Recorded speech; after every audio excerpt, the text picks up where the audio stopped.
Good morning, this is Dr. Brandy Marks, Biblical Licensed Mental Health Counselor, and today we're looking at part 2 of Teens Not the Enemy. Okay, this part is going to address guilt and who's taking advantage of whom, manipulation and how to manage it, and discipline in the home.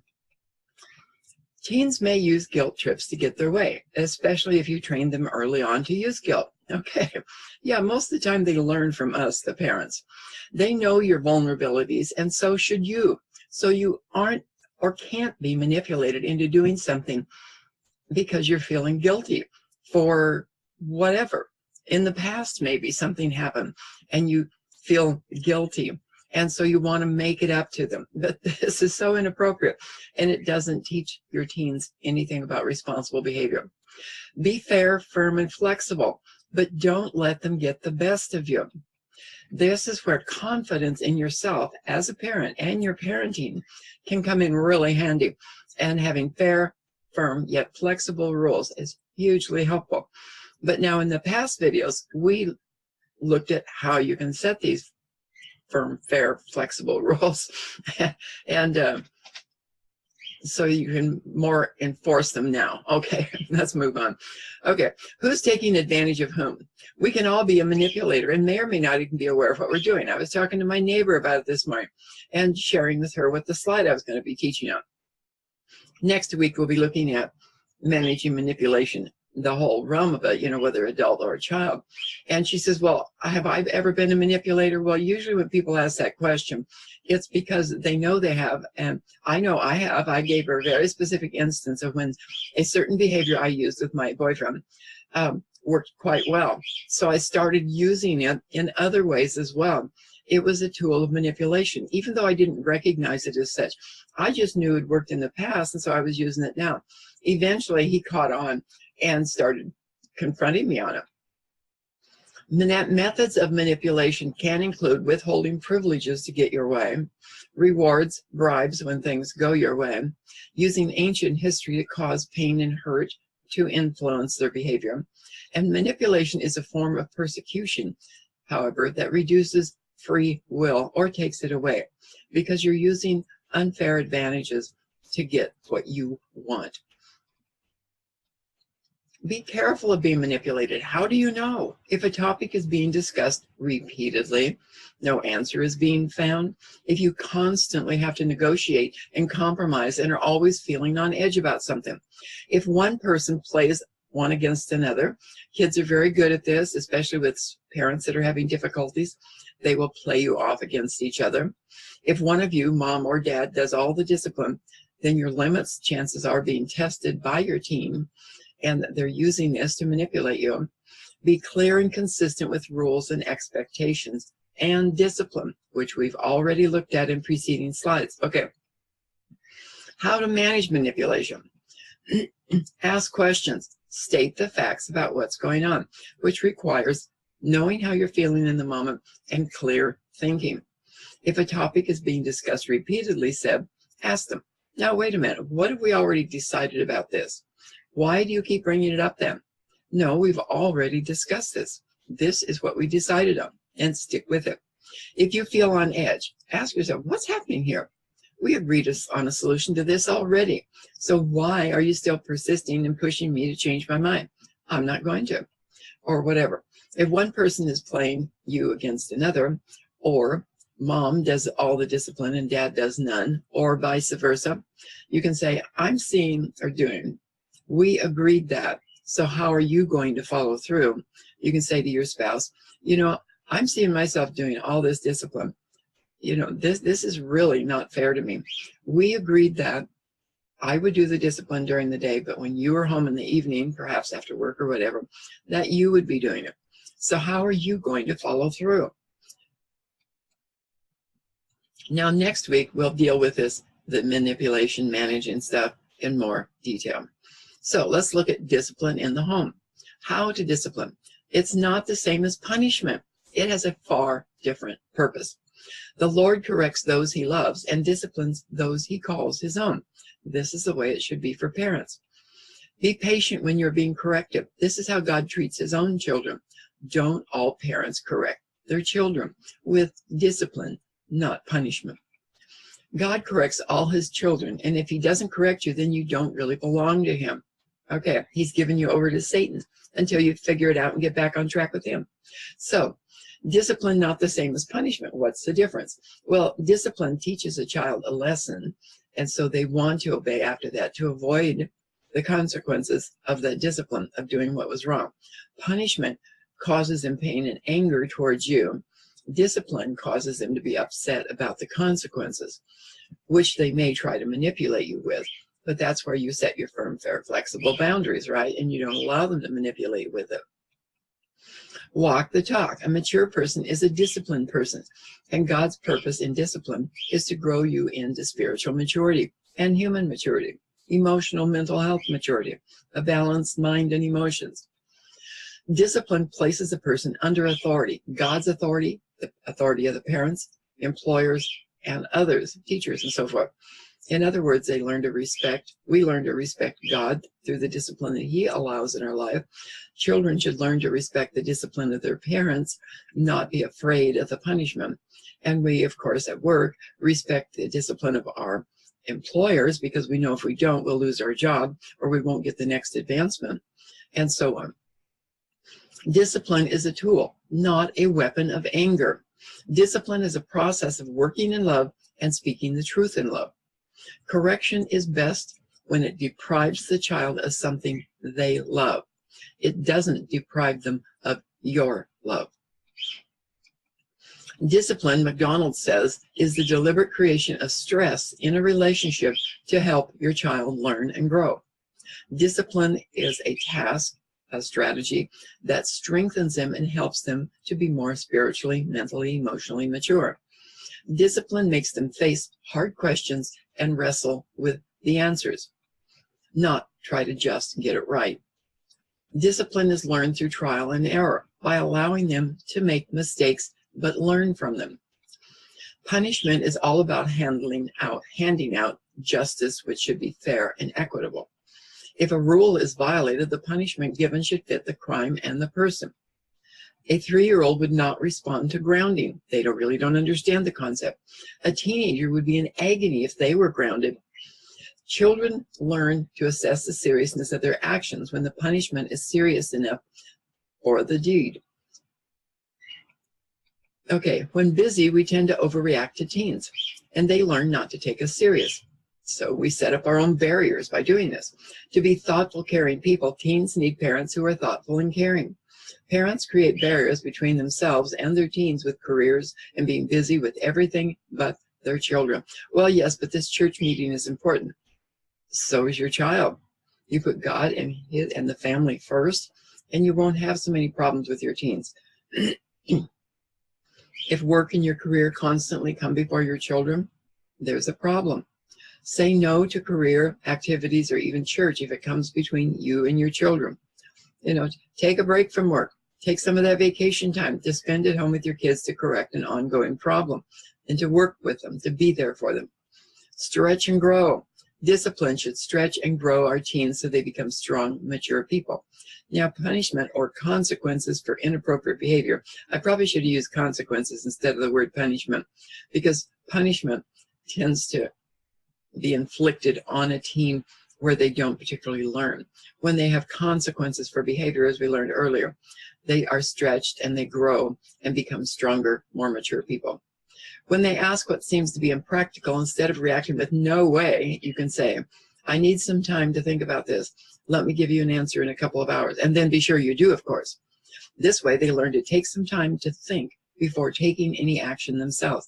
They learn from your healthy example. So let's look at some examples on the next slide. Coping with stress. McDonald not only gives examples, but he actually takes his teenager out in a car or other teaching situation and has them go through the adventure, not just think about it. He has them actually do it. I thought it was an incredible idea. So consider events in your teen's life and take them on a test run. You can do this with younger children, like teaching them to make a bed and so forth as well. Okay. Consider various situations the teenager could encounter in life with a new experience and let them act out how they would respond. Some of the examples McDonald gives are, you're on a date and have a flat tire. Then have the teen go through the motions. You take them out in the car, they're driving along, and you say, uh-oh, you just have a flat tire. What are you going to do next? If they're on a freeway, they ideally will pull over to the side to a safe area and go through the motions of changing the tire, which of course isn't actually flat. If they're out in the country on a narrow road, that's a whole different ball of wax. So how are they going to handle it? Now your engine breaks down. Do you leave the date and go for help, or what are you going to do? You get them to think for themselves. Did they take their cell phone with them? If they have it, do they have the AAA number or their insurance, a roadside help number on their cell phone so they can call for help? Do they have your phone number and know where they can reach you when they're out on that date or wherever, some events, so they can call you to come and help if you don't have roadside assistance on your insurance? Freeway construction, find another way. Where are you going to go? See, these all challenge them to think for themselves and to overcome these difficult obstacles. There's freeway construction, you're going to be late getting home. We have a curfew for you. Yet you're not going to, it's going to be a couple hours before you can get back now. What are you going to do? Did they take their cell phone with them? Do they know how to contact you in this kind of emergency? Okay. Inevitably, discipline or consequences for wrongful behavior creates resentments. It ticks them off. They don't like it. You may feel uncomfortable, doubt yourself, and be tempted not to discipline, to give in and not make a big deal of it. Nevertheless, you have to strengthen yourself and fight the good fight, so to speak, so you will have strong, mature children as a result. And also, whenever a parent is offended, whichever parent is offended by the behavior, they should be the one to administer the punishment. If something doesn't bother you so much as driving your husband or your other spouse nuts, well, I don't see anything wrong with this, you might say. If this really bothers you, then what do you want to do about it? Hand it to them. I remember my boyfriend one time was upset with something my youngest son did, and he wanted me to go take some kind of punishment on the kid. And I said, no, I'm not going to do this. If you feel he needs to be punished, you need to do it. And he walked away because he wanted to do it, but it really wasn't that big a deal. But he wanted me to punish him instead. And I didn't. I chose not to take part. Okay, I've asked you to, and it's still not done. And you say this, you hear yourself saying this over and over again. The problem is not always evident. You may not have been clear enough to the teen. They didn't understand, or you didn't follow through in the past, so they don't take it too serious. What are you going to do? Be specific about the time frame needed to accomplish something, and say exactly what they need to do, what your expectations are. Now, we covered this a couple of times before in many videos in the past, so you might want to go back over some of those. Okay, consider, excuse me.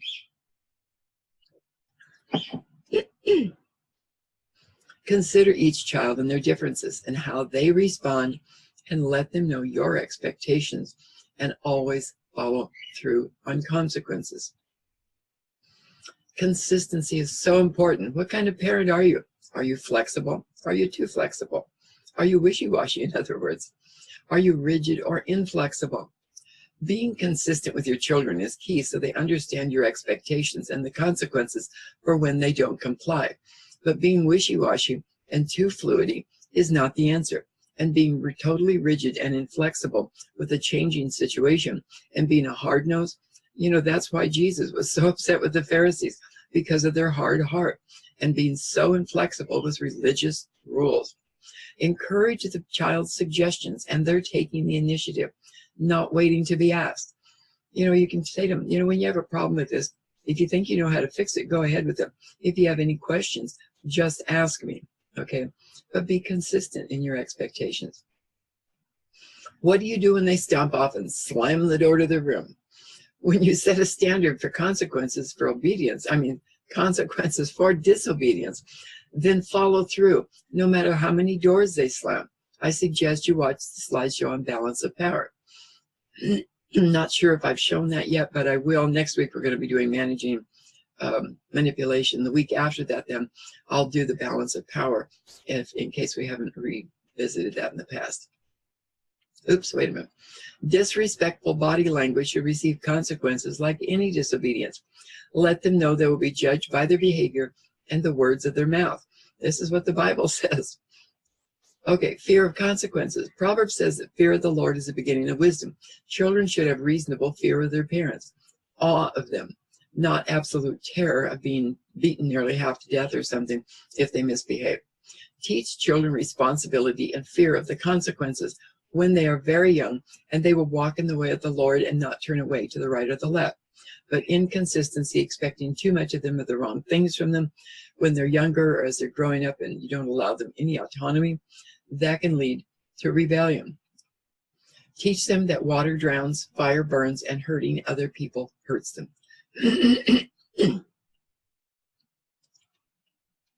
So, what to do when a teenager disobeys? Who decides what? Ask what they recommend as punishment. That can be hugely insightful. You'd be surprised. Sometimes their idea is more severe than yours. I would like your input. What do you think will help you to remember not to do that again? Help me out here. Give me your suggestions. Once the consequences are decided on, set a time limit for enforcing them and then follow through. How long do you expect it will take you? Threatening and not following through only leads to disaster and disrespect or further manipulation. Okay, how to deal with disobedience. There are two types. Butt spanking, consequential. Spanking is for under the age of 13, not for teenagers. Consequential means the punishment fits the type of disobedience or the consequence. I still prefer the word consequence over disobedience. Some of this I got from a book where they like to use the word punishment. Okay, not come home on time. Say no the next time. No, you can't go out. Not until you prove that you are trustworthy. Nagging, sarcasm, and verbal put-downs are not an effective form of discipline.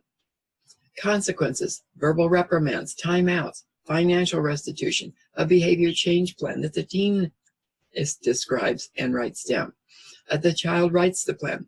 Maybe you restrict privileges, give them unpleasant work that's not part of their daily chores. Home confinement can be a consequence. Natural logical consequences. They're late going to bed, they're tired the next morning because they have to still get up at the regular time. This you insist on. Radio's not turned down. They lose their radio, although nobody uses a radio anymore. Wherever they get their radio, their music and games from, they lose use of that for 24 hours. So they're swearing and aggressive. You request first that they redirect themselves or they lose the privileges. Now, this last part here we used at Columbia River Mental Health when I was working with in an off-site facility with very, very dysfunctional teens. Some were sex offenders. And we had very strict consequences for inappropriate behavior. And these worked beautifully, bringing them into line. If you think they're too harsh, but that means maybe you're being a little bit too wishy-washy. But if they're swearing and aggressive, maybe you're swearing and aggressive and they're learning from you.